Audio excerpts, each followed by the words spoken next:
Welcome to Focus on Business. I'm Lisa Ellen Smith. We're going to get right to operating a business during this pandemic.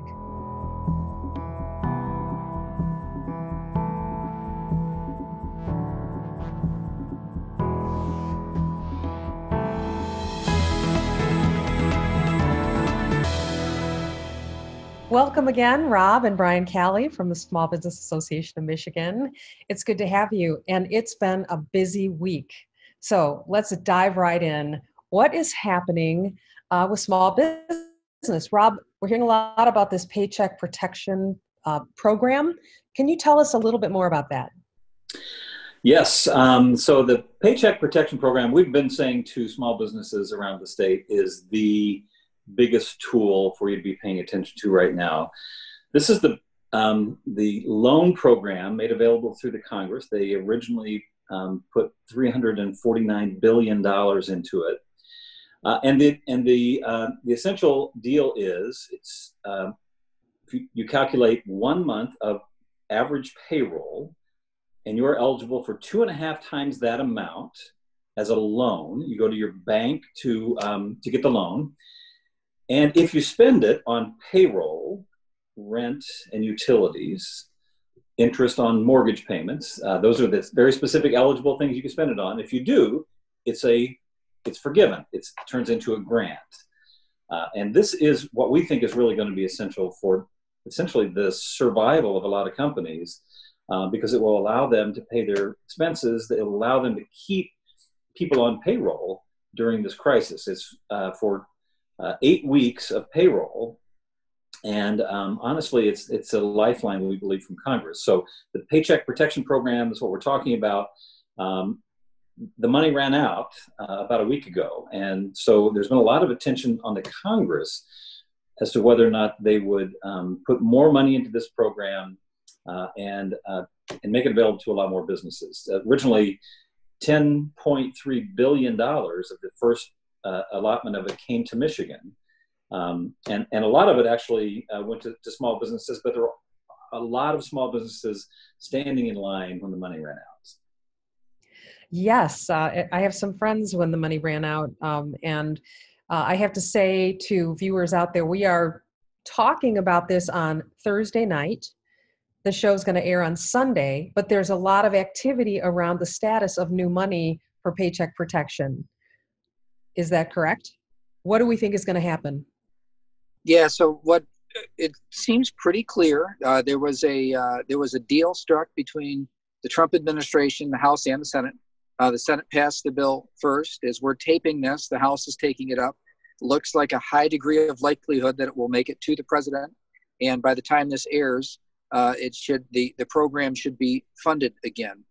They're talking about $310 billion, so a little bit less than before. But remember that before, a lot of the bigger small businesses got into the program. We think that more businesses, even though it's a smaller number of dollars overall, $310 billion instead of $350 billion, that there'll be actually more businesses funded this time because the smaller of the small businesses, their place is in line, if you will, in the queue, is more likely to come up. And so we're recommending, though, that even though this is the second amount, a significant amount coming in, that you still assume that the money will not be there for long. In other words, there's a tremendous amount of demand for this. There were 43,000 businesses in Michigan that received funding before, that $10.3 billion that came to Michigan. But that moving forward, there's still a tremendous amount of pressure on this program. So we're highly recommending that people get in touch immediately with your bank. And if you had an application in before, verify that your application is still active and live, that the bank has everything that they need in order to get yours submitted, and get them to tell you even where you're at in line, so that you're not left at the end of this process, one of those still waiting and have the money run out and still not in, because it's less likely that Congress will come back this quickly. So this time the funding was out for about a week, and Congress came back and refunded it. the idea of them coming back and again after just a week is it's not impossible, but it's also not as likely. So this is the sort of thing where if you're interested in it, please do not delay. Please do not delay. Put your bank on the spot. Make them tell you that they got everything that they need. The I's are dotted, the T's are crossed, the application is ready to go in. And if they're, as soon as it's eligible to, and if they're not able or willing to tell you that, then maybe you need to look at options. Yeah, I have never had the experience of my banker working at midnight before, but when my loan application went in, it was at 10:45. So these guys are working hard, but they're still at really high capacity, and there's only so many people. And you've just got to stay with that constant pressure, very polite pressure, to make sure that you're there, because this is important. And I appreciate how much advocacy I'm hearing from your organization to make sure that Michigan businesses get this money, because as a state, the more of these dollars we get in, the better shape we're going to be coming out of this. And so I think everybody understands that and appreciates that. My focus for 2.5 solid weeks was making sure I understood everything about the Paycheck Protection Program, pulling together everything I could possibly need to get that application done. I now have that protection in place. It's in my bank account, and I'm just as busy and active now trying to figure out how to maximize the forgiveness of that loan. So tracking my forgiveness, what can you help me with there? Well, Lisa, one of the things we did last week, maybe late the week before, was a webinar. So we brought in some experts to take a look at this question. Once you get the Paycheck Protection loan, what should you be thinking about to make sure it is forgivable, so that if you don't intend it to be a loan and you intend it to be a grant, then there's some things you really do have to pay attention to.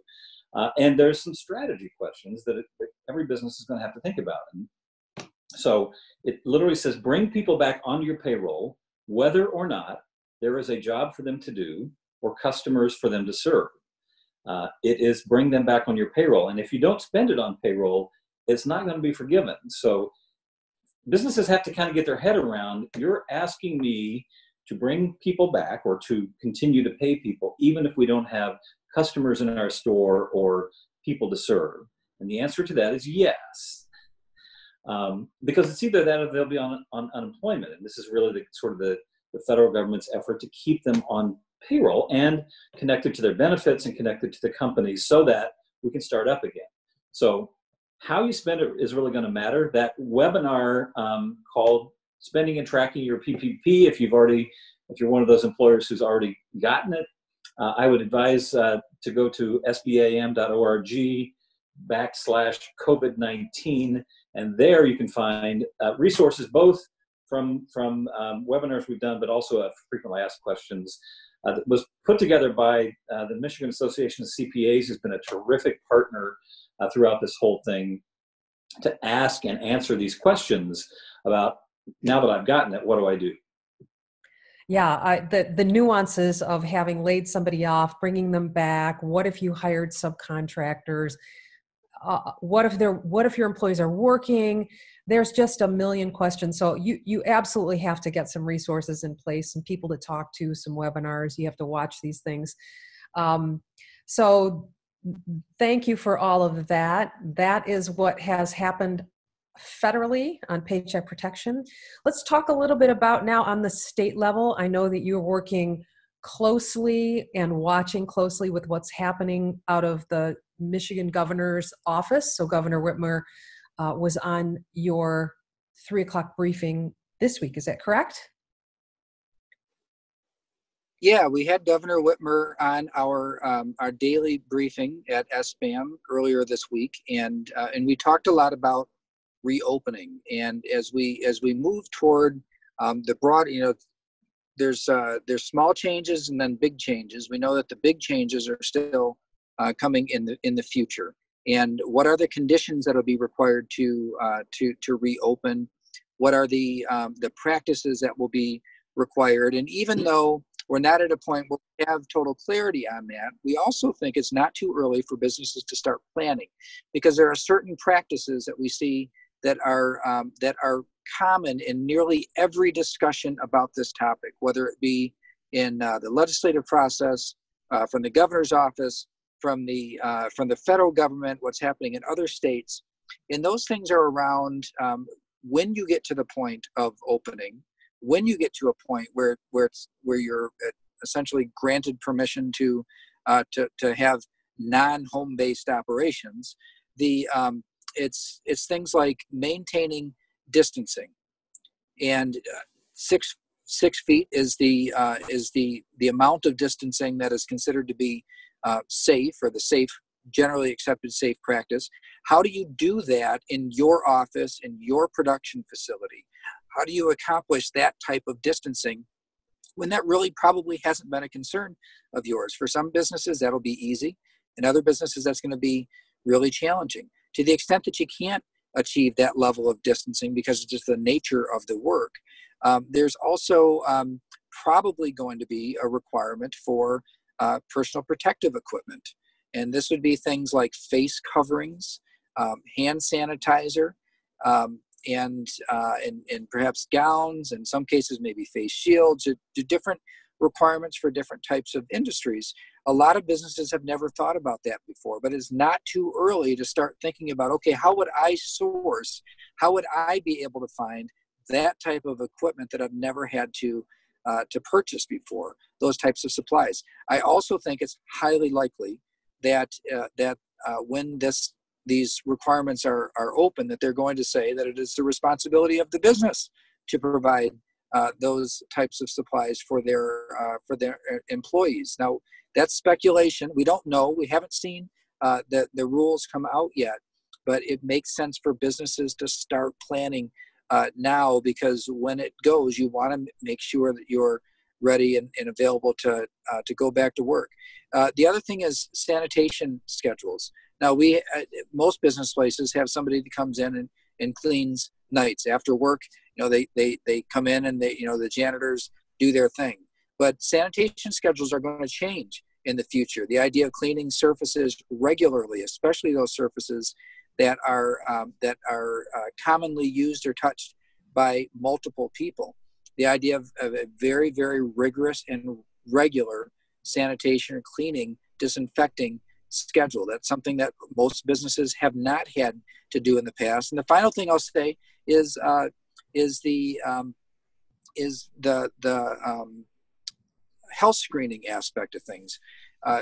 It's probably likely that businesses will have to at least go through a questionnaire with their employees, perhaps as much as daily, about whether they've experienced certain symptoms, whether or not they've come in contact with other people that have experienced symptoms. Those types of requirements, while not directly spelled out yet, everybody has been alluding to them, that this is the direction that we will be expected to go in the workplaces. So that's why we've taken the position that it's not too early to start planning for those things, start thinking about those things and how you're going to accomplish them. Yeah, and even if they're not required by law or executive order in some way, there's still going to be good ideas and best practices. I happen to have a client who offers virus guard barrier protections, and we were talking today that there's a whole paradigm shift here. The whole customer service industry used to be remove barriers. The teller windows were going away. We were having, chair-to-chair conversations with our bankers, even if you were just doing a withdrawal. So all of that was being removed, and all of that now is going to completely come back. Barriers in between people are going to be the norm, unlike anything we've seen before. So it's about thinking differently and embracing all of that stuff. I'm just going to surrender to it and just know that it's coming for me. And I'll be watching your website to see what's happening there. There's another thing that's a whole new idea to me that I want to talk about because I've never heard of it before. So Brian, can you tell us a little bit about this Workshare program? that I first heard of. I think today was the first time I've heard of it.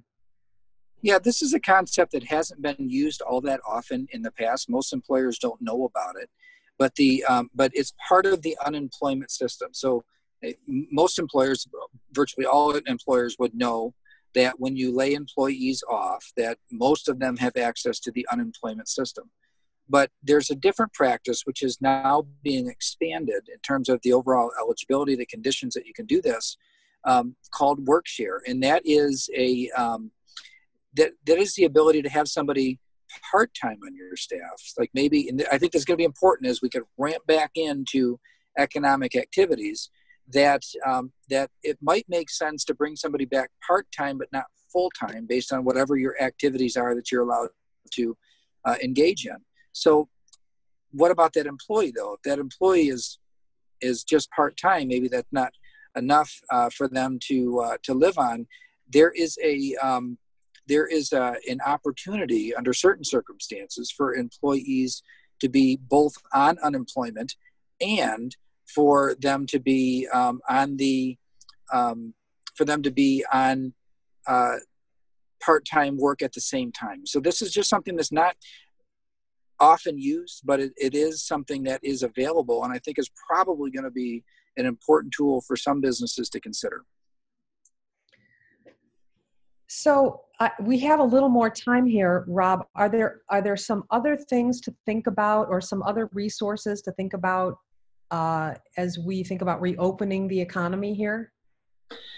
Yeah, the things that Brian was just talking about are things that we, are anticipating that employers are really going to have to understand, and we're working to put that into what we're calling a restart playbook, a resource guide for small businesses to begin to think about these things of what does distancing look like inside of your business, distancing between your employees and distancing between you and your customers.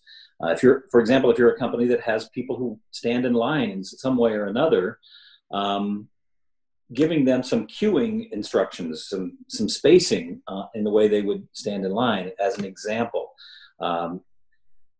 Cash or credit card transactions, that is a very personal thing, and beginning to give some thought to what is the cash transaction or credit card transaction going to look like. Are you going to take a hold of their credit card and run it, or are they going to do it for themselves on a machine? These are the types of things that we're going to try to give some guidance for. Brian mentioned cleaning surfaces, common space, a break room, a conference room. How are those things going to be treated differently in order to achieve the spirit and the law as it comes about? And I think one of the things that most importantly we're encouraging employers to begin to think about is their communication plan with their employees. Among other things, people are going to have the confidence that coming back to work is safe as an employee and as a customer. And so that really being proactive in explaining what measures are being taken, being proactive in helping answer questions that employees may have, and just being ahead of the game in employee communication is, again, something that people should be paying attention to. One final thing, and that is a lot of small businesses are going to have to figure out how they get their hands on personal protective equipment, PPE. And we have begun to talk to people who manufacture or distribute personal protective equipment and have a landing page on the website, Small Business Association of Michigan's website, sbm.org, where one may go and find out that there are sources right here in Michigan that one can go to buy personal protective equipment. As Brian mentioned, it's likely to be the employer's responsibility here when PPE is required in the workplace. Great. We'll keep our eyes out for that.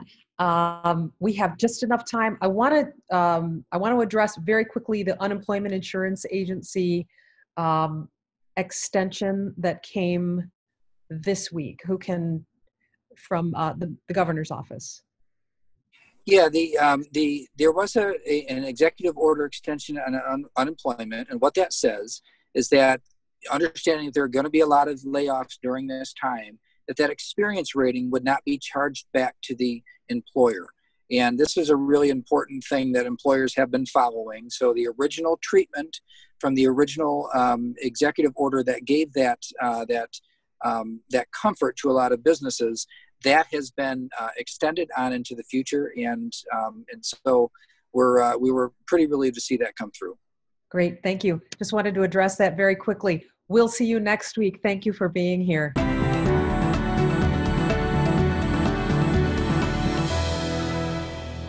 Now that many of us are working from our home offices and we're physically separated from our coworkers and teammates, we might be challenged with how to keep those people engaged and productive and socially connected. Technology is a great way to do that. Many of us have adopted it with these video conferencing tools.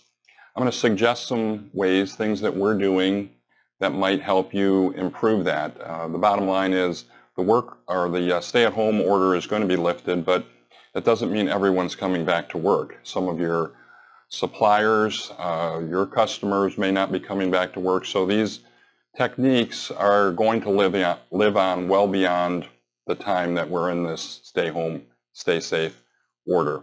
So here's something that we're doing, a couple things. Every day, 8:30, we have a team huddle, all hands huddle. And we use Microsoft Teams, and we'll spend a few minutes talking about what happened in the world, things that may have happened in our local area, a lot of it related to the COVID news. But then what does that mean? How do we interpret that news? What's going to happen tomorrow? What's going to happen with our customers tomorrow? Then we'll move on and have a customer pulse update. How are they doing? What can we do to help them? Then we'll move on and talk about the business of the day and who's doing what. And then for the last 10 or 15 minutes of each of those meetings, we'll have a fun social time. There'll be a team building exercise. Some of the things that we've done is like a Truth Thursday. Everyone go around and tell one truth about themselves that somebody else doesn't know. Or a Thank You Tuesday, and have each team member show appreciation or thankfulness to one of their other teammates. This has been quite successful in getting people to talk and also understand their teammates. We're all sitting at different places, all of us, and so it's been very, very helpful. Number two, every day, every single day, 4:40, we have a meeting, and this meeting is less about the business of the day and more social. Some of it will be, what happened, what are the successes of the day, anything important that might have happened, but mostly it's around just connecting the workers, give them a chance to relax at the end of the day. We have a fun Friday where there's just the whole time is social hour, and then give them a chance to say goodbye. And oftentimes people will stick around after that meeting and they'll engage two or three together or one-on-one, maybe play cards after the meeting, and so that's been very successful as well. Another thing that you can do, or that we've done, is to, as a leader, to check in with your people one-to-one with a video call. Normally you might walk around, you might poke your head in their office and say hi, but you can't do that now, so use that time instead to connect up and check in on video. What you don't want to do is check in on email and say, hey, how's it going? Because there's no social interaction there. We want to build or strengthen social interactions. So pick up the video call. Don't text them and say, hey, you got a second? Just pick up the video call them, check in on them, spend 2 minutes with each worker two times a week, and you're going to have better success. Another thing that you can do is this type of video recording. If you want to engage with large groups, you can get a camera, get some lighting, get a microphone, have a set, and sit there and just record your important message and get it out to a large group of people. It's not hard. It does take a little practice. The equipment to do it is not very expensive, maybe $250 to $350 at the most for a tripod and cameras and such. And it gives you the power of the video recording to send your message out to a large group of people. As I said earlier, I believe that the social distancing is not going to go away. It's going to be adopted as a new way of doing business. Microsoft, for example, canceled all of its worldwide events until July of 2021. That's 15 months from now. No social gathering of any kind, no developer conferences, partner conferences, new product announcements, nothing will be done in person. It'll all be done through video. And so we can follow suit, adopt the technology, and I hope you do that and find success with it. Thanks. Focus on Tech, brought to you by Providence, making technology easier.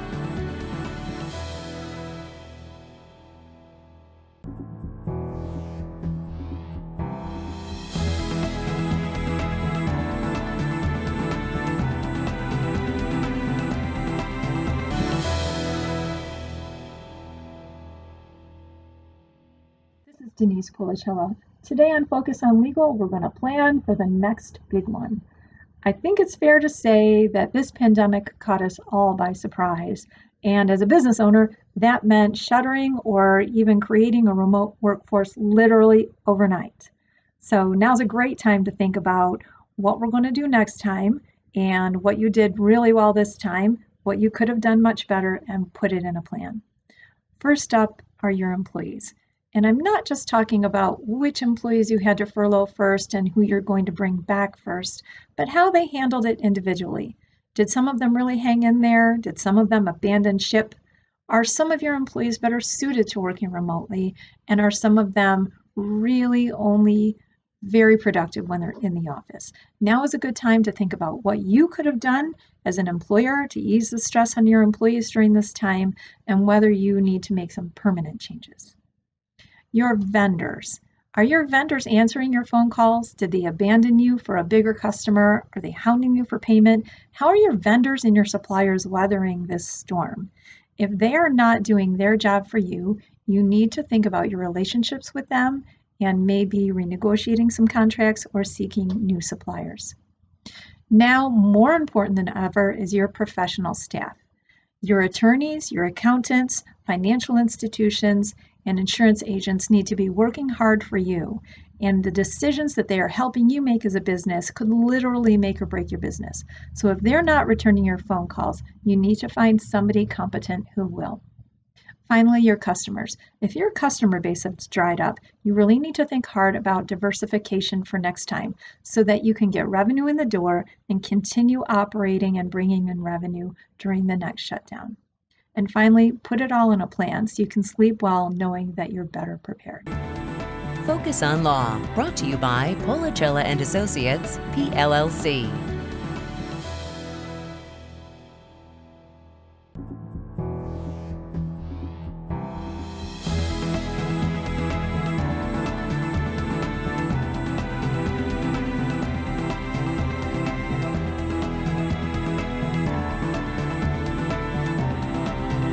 Thanks for joining us today. We'll see you next Sunday.